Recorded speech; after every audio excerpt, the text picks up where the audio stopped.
What can you take away from yesterday's opening day performances? Not much, really. Do you think Bryce Harper is going to hit 324 home runs? Did you just find out that Clayton Kershaw was good? Do you really think Collin Cowgill is going to lead the league in RBIs? We did find out why Jeff Samardzija chose baseball over football. It's taken a few years, but Samardzija looks like he may be ready to make the jump to being an elite starter. Sticking with the Cubs, don't expect manager Dale Swain to show patience with closer Carlos Marmol. Swain pulled Marmol at the first sign of trouble yesterday, and Kyuji Fujikawa ended up with the save. It was only a matter of time before Fujikawa was officially anointed the club's closer anyway, but that may now happen sooner than anyone expected.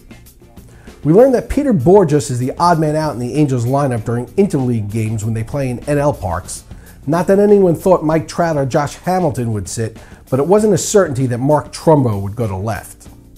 The biggest thing we learned, however, is how Tigers manager Jim Leyland plans to use his closer spot. It's now clear that he plans on using Al Albuquerque as the setup guy and mixing and matching lefty-righty with Joaquin Benoit and Phil Koch. Expect both Benoit and Koch to get saves for the time being, with Albuquerque waiting in the wings if either guy falters. Remember, fantasy baseball is a marathon and not a sprint, so keep things in perspective and don't read too much into things you see early on or one-day occurrences. If you're one of those who feels compelled to make roster moves all the time, try daily fantasy. You may be able to line your pockets as well.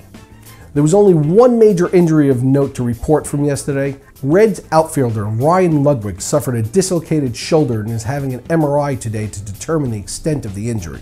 Chris Heisey is expected to get most of the playing time in his absence.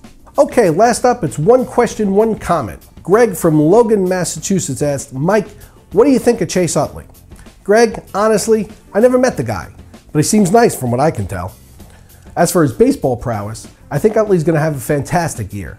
The injury gods are going to pick on someone else this season, and Utley should be one of the top fantasy second basemen. And memo to Cole Hamels, please do not call timeout and yell to the catcher you want to throw a changeup.